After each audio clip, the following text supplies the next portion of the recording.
اللهم صل على سيدنا محمد نحمده ونصلي على رسوله الكريم اما بعد۔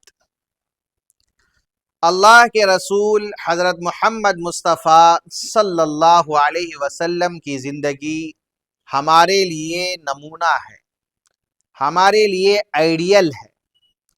ہماری کامیابی اللہ رب العزت نے نبی کے طریقے میں رکھی ہے، تو ہمیں چاہیے کہ اللہ کے رسول صلی اللہ علیہ وسلم کی ایک ایک سنت کو جان جان کر اس پر عمل کرنے کی کوشش کریں، اور نبی علیہ الصلاۃ والسلام کی چاہت کو اپنی چاہت بنائیں۔ نبی کی چاہت کو اپنی چاہت بنانا دین کا حصہ ہے۔ اللہ کے رسول صلی اللہ علیہ وسلم کو عطر بہت پسند تھا۔ اللہ کے رسول صلی اللہ علیہ وسلم عطر کا استعمال کیا کرتے تھے، کپڑے پہنتے وقت، جمعہ کے دن، عیدین کے وقت اللہ کے رسول صلی اللہ علیہ وسلم عطر کا استعمال کرتے تھے، اور وہ بھی عمدہ خوشبو استعمال کیا کرتے تھے۔ تو لہٰذا ہمیں چاہیے کہ ہم بھی عطر استعمال کریں، جس کے بہت سارے فوائد ہیں۔ لہٰذا آج میں آپ حضرات کے سامنے عطر لگانے کے 6 آداب بیان کرنے جا رہا ہوں۔ بنا کسی تاخیر کے عطر کے آداب ہم سمجھتے ہیں۔ سب سے پہلا ادب، خوشبو کی دھونی لینا۔ عطر لگانا یہ بھی سنت ہے، دھونی لینا یہ بھی سنت ہے۔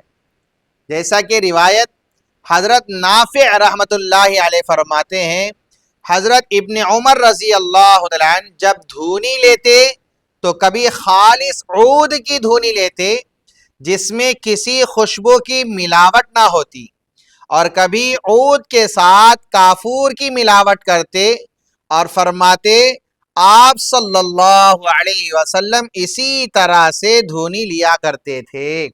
مسلم شریف حدیث نمبر 2250 پر 4۔ تو دھونی لینا بھی سنت ہے، عطر لگانا بھی سنت ہے۔ دھونی 2 طرح سے لے سکتے ہیں، یہ خالص عود کی، یا عود کے اندر کافور کی ملاوٹ کر کے بھی آپ دھونی لے سکتے ہیں۔ تو یہ پہلا ادب تھا۔ نمبر 2، ممکن ہو تو مشک و عنبر استعمال کرنا۔ مشک استعمال کریں، یعنی تو عنبر جو سب سے عمدہ خوشبو ہوتی ہے اس کا استعمال کیا کریں۔ جیسا کہ حضرت محمد ابن علی فرماتے ہیں کہ میں نے حضرت عائشہ رضی اللہ تعالیٰ عنہا سے پوچھا کہ کیا اللہ کے نبی صلی اللہ علیہ وسلم خوشبو استعمال کرتے تھے؟ تو فرمایا جی ہاں، سب سے عمدہ خوشبو یعنی مشک و عنبر استعمال کیا کرتے تھے، تو اس لیے عمدہ خوشبو استعمال کریں۔ نسائی شریف حدیث نمبر 5119۔ تیسرا ادب، مردوں کو مردانہ اور عورتوں کو زنانہ خوشبو لگانا۔ مردوں کی خوشبو الگ، عورتوں کی خوشبو الگ ہوتی ہے، دونوں میں فرق ہے۔ فرق کیا ہے سمجھیں۔ آپ صلی اللہ علیہ وسلم کا فرمان، مردوں کی خوشبو وہ ہے جس کی خوشبو پھیلے اور رنگ غیر محسوس ہو۔ مرد جب خوشبو لگاتا ہے تو خوشبو پھیلنی چاہیے، اور اس کا جو رنگ ہے یہ دکھائی نہ دے، محسوس نہ ہو، یہ مردوں کی خوشبو ہے۔ اور عورتوں کی خوشبو وہ ہے جس کا رنگ نظر آئے اور خوشبو غیر محسوس ہو، یعنی عورت جب خوشبو لگائے تو اس کی خوشبو پھیلنا نہیں چاہیے، بلکہ رنگ اس کا نظر آنی چاہیے۔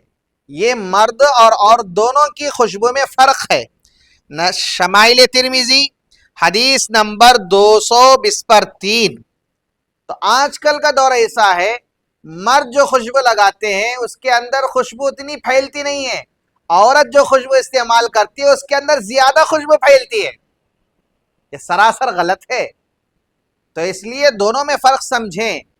مرد کی خوشبو وہ ہے استعمال کرنے کے بعد خوشبو پھیلے اور عورت کی خوشبو وہ ہے استعمال کرنے کے بعد اس کی خوشبو نہیں پھیلنی چاہیے، ایسی خوشبو استعمال کرنی ہے۔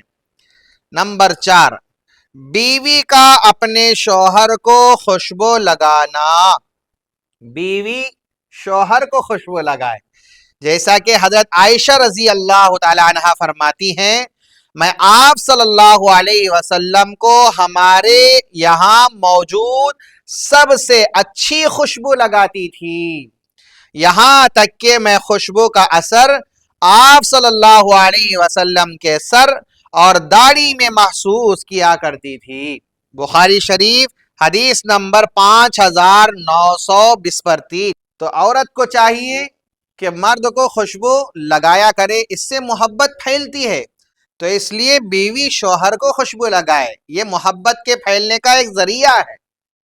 نمبر 5، سر اور داڑھی میں خوشبو لگانا، سر میں خوشبو لگانا، داڑھی میں خوشبو لگانا، جیسا کہ پچھلی روایت سے بات معلوم ہوئی کہ اللہ کے رسول صلی اللہ علیہ وسلم کو جو حضرت عائشہ رضی اللہ تعالیٰ عنہا عطر لگاتی تھی، اس کا رنگ، اس کا اثر داڑھی میں اور سر میں محسوس کرتے تھے۔